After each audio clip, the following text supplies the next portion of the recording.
Faqala, kemudian berkata asyaitonul kafir, lantas setan yang biasa menggoda orang kafir itu bertanya kepada setan yang biasa menggoda orang mukmin, malaka waihaka qad halakta.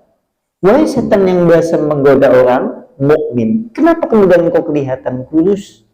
Kenapa kemudian kau kelihatan murung bersedih? Kenapa kemudian kau kelihatan dekil? Kenapa kemudian kau kelihatan bersedih? Kemudian celaka kamu. Apa yang terjadi padamu? Sungguh engkau telah binasa.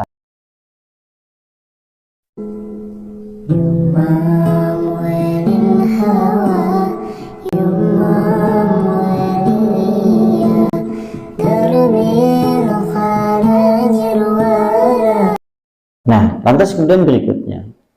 Sekarang kemudian masuk ke bab seterusnya. Bab seterusnya yaitu terkait masalah istrinya iblis. Bab seterusnya adalah terkait masalah istrinya iblis. Oh, berarti iblis di bojo. Sampai kita koni iblis di bojo boten. Kita koni yuk bojone iblis apa? Medeni temen yuk bojone iblis. Nah, pernah diriwayatkan, sa'ala rajulun as-Sa'bi maratan. Suatu kali ada seorang laki-laki bertanya kepada Imam Asy-Sya'bi. Anak ulama dulu, ulama salafus saleh, jenengane Asy-Sya'bi. Dia ditanya oleh seorang laki-laki. Seorang laki-laki kemudian itu bertanya kepada Sya'bi, hal li iblis zaujah. Wahai Sya'bi, apakah iblis itu memiliki istri? Sya'bi ditakoni seperti itu. Iya Sya'bi, apa kemudian iblis itu memiliki istri? Qala, menjawab yaitu Sya'bi, na'am, ya. Ya, iblis duwe bojo. Kalimatnya seperti itu. Lantas berikutnya, qala ar-rajulu, berkata laki-laki itu yang bertanya, wa ma dalil? Kalau seandainya kemudian iblis itu memiliki istri, dalilnya apa? Karena kita tahu kalau suatu saat kita ingin mengeluarkan pendapat, kudu ana dalile mulane nang wong lanang mau ditanya Sya'bi, apa dalilnya yang menunjukkan iblis itu memiliki istri? Dijawab oleh Asy-Sya'bi. Kemudian faqala Asy-Sya'bi, berkata kemudian Sya'bi, wa qala Allah Ta'ala, maka Allah Subhanahu wa Ta'ala berfirman, fatattakhidunahu wa dzurriyyatahu awliya'a min duni. Al-Kahfi ayat 50. Dan ini adalah surat Al-Kahfi ayat 50. Surat Al-Kahfi ini adalah surat yang disunahkan dibaca nek malam Jumat. Berarti itu yasinan nudu tahlilan, tapi Al-Kahfi panjenengan yang boleh tidak dari yang soheh orang anak yang menunjukkan yasinan tahlilan malam Jumat tidak dalile. Karena tapi sing ana nek nang sohih, nek sinang hadis sohih malah maca surat Al-Kahfi. Nek nang dalil sing soheh malah nek malam Jumat kon maca surat Al-Kahfi. Berarti ngesuk nek malam Jumat sampeyan aja yasinan, sampeyan aja tahlilan, kudune malah Al-Kahfian. Gue apa sih yasinan tahlilan? Ini maksudnya dalam surat Al-Kahfi, itu disebutkan, apakah kalian semuanya itu mengambil iblis?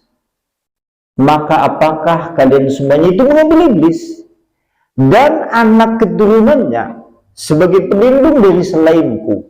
Surat Al-Kahfi ayat 50. Panjenengan perhatikan kalimatnya. Ini dalil yang menunjukkan iblis duwe bojo. Apakah kalian semuanya, kata Allah Subhanahu wa Ta'ala, Allah berfirman, apakah kalian semuanya mengambil iblis dan anak keturunannya sebagai pelindung dari selainku? Saniki kulo badhe tanggap menjenengan. Nek ana makhluk Allah terus duwe anak dan keturunan berarti duwe. Nah, iku Berarti ini menunjukkan dalil iblis berarti dua bocok wong kalimatnya. Apakah sampean garap detekna iblis tambi anak keturunannya? Berarti ini menunjukkan iblis kia dua bocok. Mulanya nang Sya'bi ada dalilnya, surat Al-Kahfi ayat 50. Lantas waqala ar-rajulu, maka berkata laki-laki itu sing tanya kepada Sya'bi, lantas tanya, jika kemudian iblis itu memiliki istri, wama ismuha, siapa namanya? Terus takut menilai nama Miki. Jika kemudian memang iblis itu memiliki istri dan dalilnya itu memang ada, lantas siapakah namanya?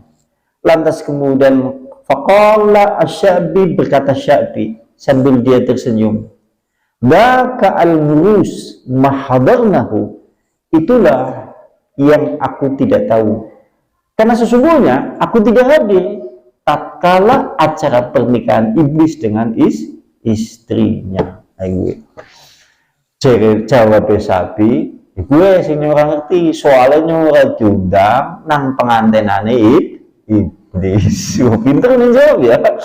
Oh, Masya Allah ya. Ini menunjukkan next suatu saat dengan ditakoni sing ora ngerti ilmu nih jawab dengan jawaban yang bijak. Karena di dalam dalil tidak ada yang menyebutkan jenengane istri iblis siapa di dalilnya. Bukan anak. Ini menunjukkan pula kita tidak boleh ngarang-ngarang, mengarang-ngarang hukum yang tidak ada di dalam Al-Quran ataupun di dalam hadis.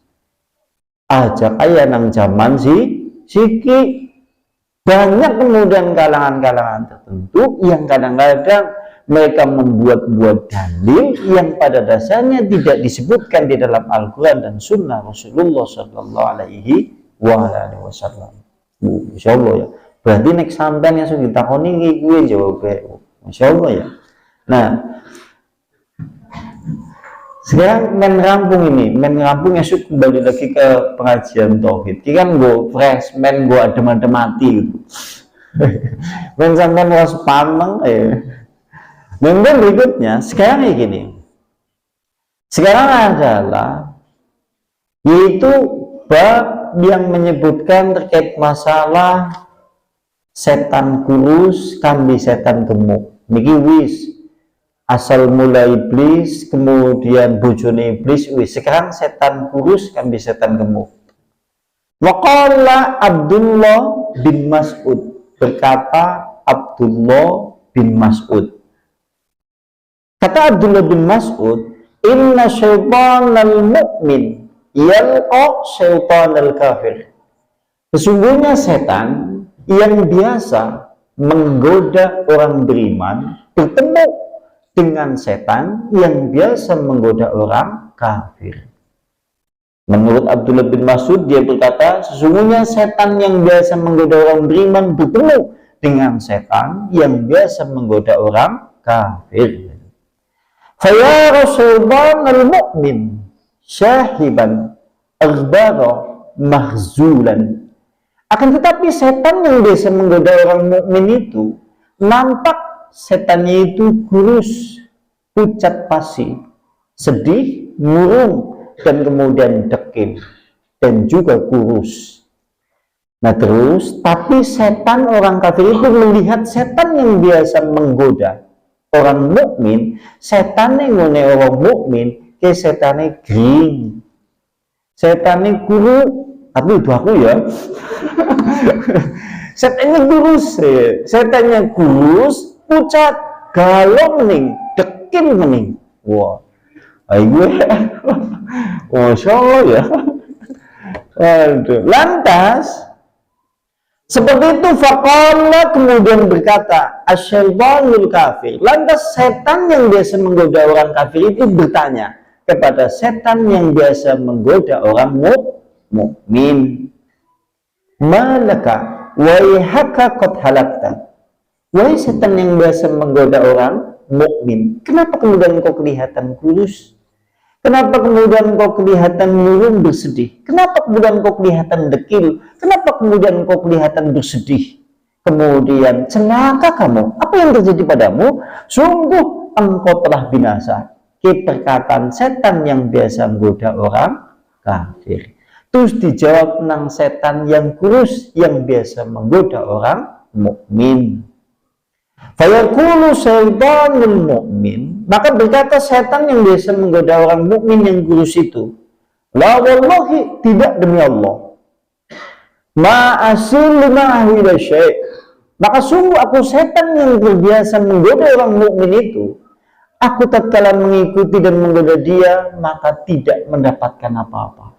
Jarene setan wong mukmin sing biasa nggoda wong beriman, aku ora ulih mendapatkan apa nek aku nggoda orang beriman.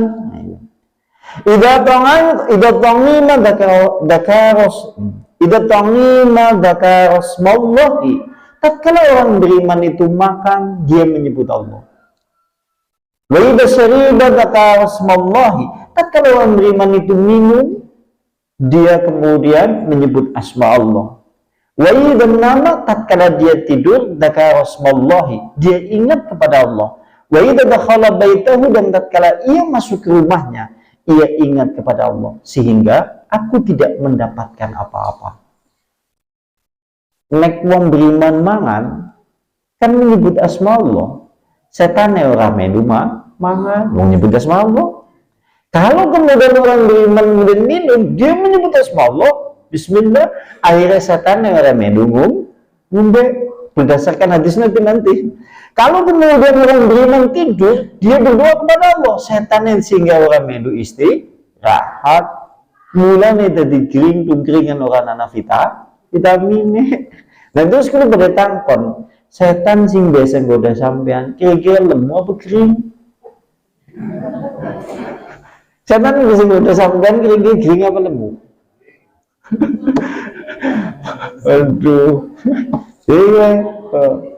Nanti soalnya ada beberapa amalan-amalan sing dadekna setan lemu, diantaranya sing paling vitamin akeh syirik.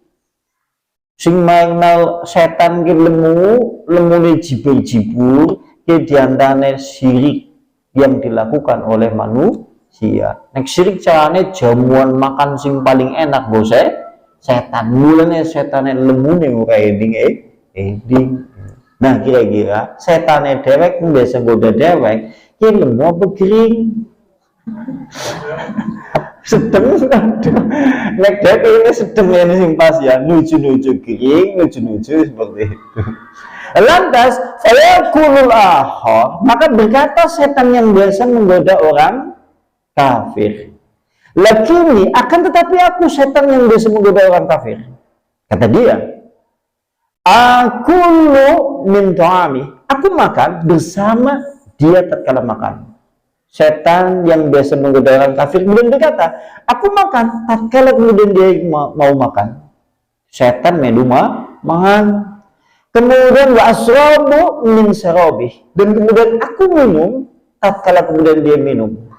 Wa anamu, dan aku tidur tatkala kemudian dia tidur. Bahkan kemudian tatkala dia tidur di atas ranjang yang empuk, aku juga ikut tidur di atasnya. Mulane setane yang biasa menggoda orang kafir lemu, sehat, vitaminnya akeh.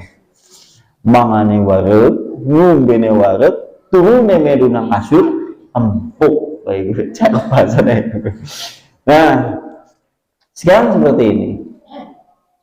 1 poin atau 2 poin.